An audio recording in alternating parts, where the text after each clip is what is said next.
नमस्कार मित्रांनो, गोल्ड ब्रेकरमध्ये आपलं स्वागत आहे. आजच्या व्हिडिओमध्ये आपण चीनचा जो डाटा आला, त्याचा जो इम्पॅक्ट आहे तो मार्केटवर काय पडला आणि अमेरिकेचा जो डाटा 6 वाजता डिक्लेअर होणार आहे, तर त्याचा इम्पॅक्ट कसा पडू शकतो हे बघणार आहोत. जर तुम्हाला आमचे व्हिडिओज आवडत असतील तर लाईक आणि शेअर्स करायला विसरू नका आणि सबस्क्राईब करायला विसरू नका.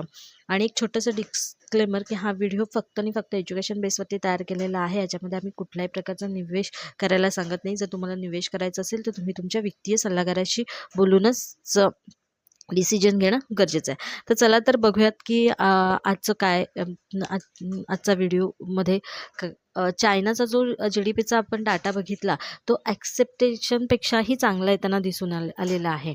म्हणजे त्याचा जो फॉरकास्ट आहे म्हणजे 5 पॉईंट आधीचा जो आहे तो 5.2% होता.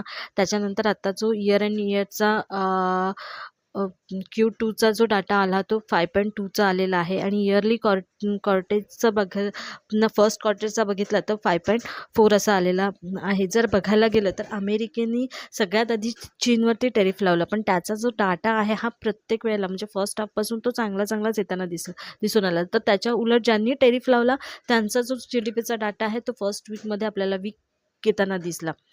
जरी त्यांचा डाटा जरी चांगला येत असला तरी त्या चायनावर ते टेरिफचा इम्पॅक्ट म्हणजे टेरिफ जे लावलं आहे त्याचा इम्पॅक्ट मार्केटवर येणं अजून बाकी आहे किंवा इन्स्टिट्यूटवरती त्यांच्या इंडस्ट्रीजवरती येणं बाकी आहे. तर त्याच्याकडे आपल्याला लक्ष देणं आहे की ते कसं येणार आहे. जर इंडस्ट्रियल आउटपुटचा डाटा बघितला त्यांचा आजचा तो 6.8% येताना दिसला. रिटेलरचा डाटा जो आहे हा थोडा कमी दिसला, 4.8%नी येताना दिसला आणि त्याचा इम्पॅक्ट असा पडला की मॉर्निंगला जेव्हा 7:30 वाजता ह्यांची न्यूज आली तेव्हा मार्केट जे आहे ते गोल्डचं 3345-40च्या आसपास होतं आणि त्यांनी तिथून 3364 पर्यंत आपल्याला ते बाईंगमध्ये जाताना दिसून आला. तर चायनाबद्दल मी का बोलते आहे, तर चायना जो आहे हा मोठा व्यापारी आहे सोन्या चांदीचा आणि त्याचा इम्पॅक्ट म्हणजे त्यांच्या खरेदी विक्रीवर चायना भारत हे जे आहेत हे मोठ्या प्रमाणात खरेदी होते त्यांची सोन्या चांदीची. त्याच्यामुळे त्यांच्यावरती लक्ष ठेवणं म्हणजे तिथे काय होतं हे बघणं आपल्याला खूप गरजेचं आहे. तर आता आपण बघूयात दुसरा जो आहे तो म्हणजे कुठला आहे, तर आज संध्याकाळी जो अमेरिकेचा डाटा महागाईचा डाटा डिक्लेरेशनला येणार आहे त्याच्यावरती आपण डिस्कशन करूयात. जर अमेरिकेचा जर डाटा बघितला तर त्यांचा जो फॉरकास्ट आहे आत्ताचा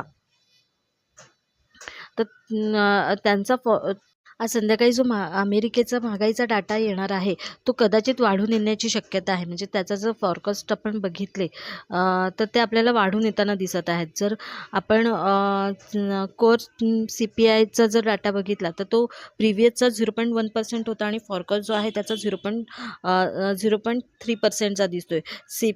त्याच्यानंतर CPI मंथ ऑफ वनचा जर बघितला तर तो पण आपल्याला फॉरकास्ट 0.1% दिसतोय आणि 0.3% फॉरकास्ट त्याचा दिसतोय. आणि US CPI इयर अँड इयरचा जर डाटा बघितला तर प्रिव्हियस जो आहे तो 2.4% दाखवतोय आणि आता जो फॉरकास्ट आहे त्याचा तो 2.6% दाखवत आहे. पण जेव्हा महागाई वाढून येते तेव्हा फेडरल रिझर्व्ह बँकेचा डाटा जो आहे तो त्याच्यावरती कसं असतं की 2%च्या वरती किंवा खालती जेव्हा डाटा येतो तेव्हा तो डिक्लेरेशनला येतो की इंटरेस्ट रेटमध्ये कटौती करायची किंवा नाही करायची. जर तो 2%नी खाली आला तर ते कटौती करतात आणि 2%नी जर वरती आला तर कटौती करताना दिसून येत नाही. तर जर आजचा आपण डाटा बघितला तर तो पॉझिटिव्ह दिसत आहे. पण हे सगळं डिक्लेरेशनच्या आधी आहे. हे आपण सगळा फॉरकास्टविषयी बोलतोय. ॲक्च्युअल डाटा जेव्हा डिक्लेअर होईल तेव्हा समजेल की त्यांचे जे आकडे आहेत ते काय येणार आहेत ते आणि त्याच्यावरती मार्केट कसं मूव्ह होत आहे. पण आता जे दिसतंय त्याच्यावरनं हे दिसतंय की बाबा म्हणजे महागाई जी आहे त्यांची वाढून येते म्हटल्यानंतर जो इंटरेस्ट रेट आहे हा ह्या महिन्यामध्ये जो जुलैमध्ये कट होणार आहे होऊ शकत असता तर तो नाही होणार आणि तो कदाचित सप्टेंबरमध्ये पण जाण्याची शक्यता असते आणि ह्याचा जो इम्पॅक्ट आहे आपल्याला मार्केटवरती दिसून येईल कदाचित. तर माझं तर मत आहे की आजचा जो डाटा आहे तो मोठा आहे. आपण जर बघितलं तर 2 आठवडे झाले मार्केट एका रेंजमध्येच आपल्याला जाताना दिसत आहे. तर थोडंसं थांबावं. म्हणजे मी काल पण तोच डिसिजन सांगितलं होतं की थोडं थांबा, मार्केट काय लुकआउट करतंय ते बघूनच मग मार्केटमध्ये उतरणं खूप गरजेचं आहे.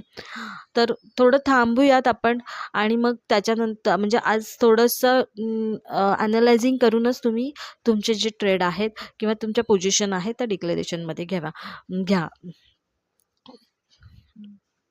तुम्हाला जर आमचे